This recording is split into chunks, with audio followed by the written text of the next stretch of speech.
नमस्कार दोस्तों। तो आज की वीडियो में हम बात करेंगे ट्रेडिंग क्या होती है।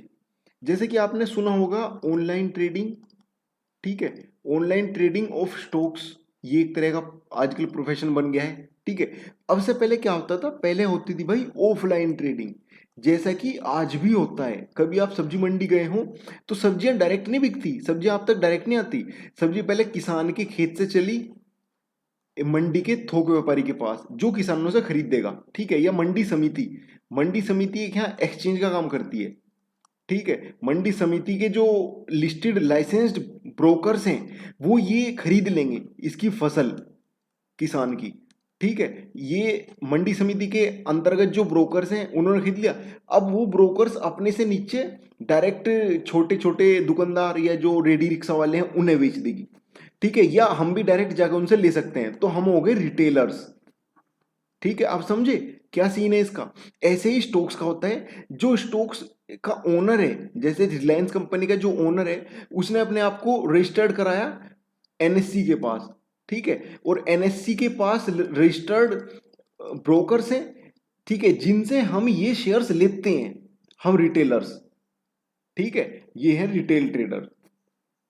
तो इस तरह ही जब ये शेयर्स हम यहां से खरीद देंगे और वापस यहां बेच देंगे, या आपस में ही यन से लिया और हमने यहां किसी और को बेच दिया, तो ये जो खरीदना और बेचने की जो प्रोसेस है, इस कंप्लीट प्रोसेस को हम ट्रेडिंग कहते हैं।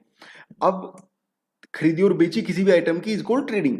अब इसमें क्या सीन है, ट्रेडिंग हमेशा भाई प्रोबेबिलिटी का गेम होता है। इसमें पैसा कैसे बनता है भाई, पैसा बनाने का जो हमारा मेन मोटिव है, बनाने का जो मेन पर्पज है, जो काम है ट्रेडिंग में, वो कैसे होता है, हाई पर बेचना, हाई पर बेचा और लो पर खरीदा। बेसिक फंडामेंटल रूल तो भाई यही है। ठीक है। इसे आप कैसे भी कर लो, करना यही पड़ेगा। बेचना हाई पे ही पड़ेगा और खरीदना मंदे में ही पड़ेगा। मान ले कोई चीज हमने 2,000 रुपए में बेच दी। ठीक है। और फिर हमने 20 दिन बाद, 10 दिन बाद, या उसी दिन हमने उसे खरीद ली 1,500 रुपए पर। ठीक है। तो यहां हमारे बने 500 रुपए, 500 रुपए का प्रॉफिट हो गया। समझे। और अगर हमने उसे 2,000 पे बेच के फिर हमने उसे खरीद दी 2,200 पे, तो बताओ, मुझे कोई बता दो इसमें प्रॉफिट कैसा हो जाएगा।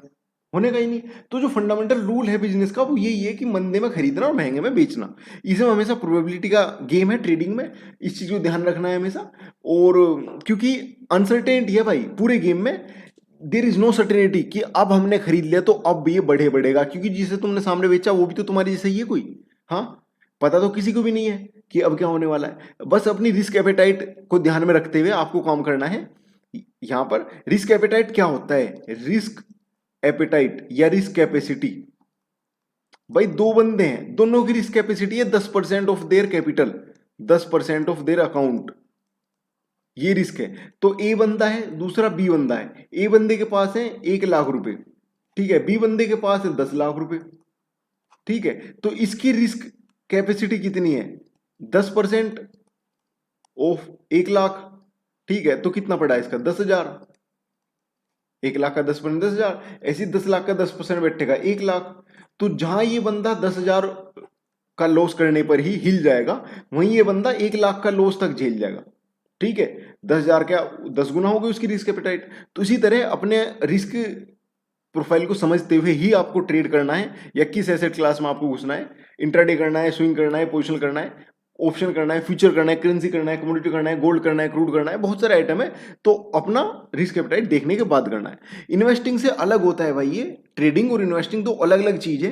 रिलायंस का शेयर ही समझो, रिलायंस का शेयर है। अब ये शेयर अगर मैंने खरीद लिया, ठीक है, खरीदा और 2 साल तक मैंने रखा, 2 साल तक रखा, तो ये हो गई मेरी होल्डिंग।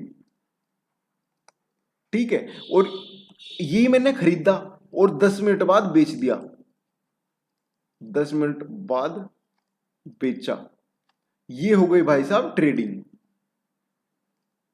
ठीक है। अब रिस्क कौन सा ज्यादा है भाई, दोनों की अपनी अपनी रिस्क प्रोफाइल है। बोलो कैसे, क्योंकि यहां पे तुमने जो रिलायंस का शेयर खरीदा था, अगर ये 2,000 का होता ना, तो तुम्हें पूरे 2,000 रुपए देने पड़ते इसकी कंप्लीट ओनरशिप लेने के लिए। ठीक है। फिर आपका हो जाता है, आप इसे 1 साल में बेचो, 10 साल में बेचो, कभी भी ना बेचो। ठीक है। अब रिलायंस का शेयर 10 साल बाद, 1 साल बाद जितना भी रेट पर चल जाएगा वो आपको मिलेगा इसके बदले।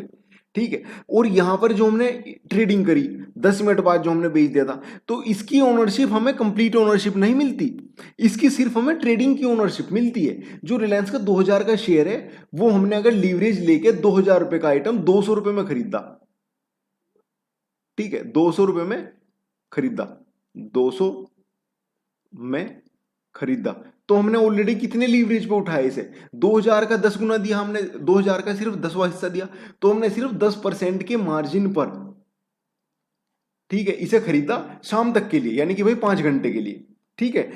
तो समझ रहे, ओनरशिप का गेम है सारा, ये तो शाम को बेचना ही बेचना, तुम नहीं बेचोगे अपना आप बिक जाएगा, समझे। तो यही सारा गेम है। इन्वेस्टिंग और ट्रेडिंग में होल्डिंग टाइम का, ओनरशिप का डिफरेंस होता है, मार्जिन का भी डिफरेंस होता है, रिस्क का भी डिफरेंस होता है।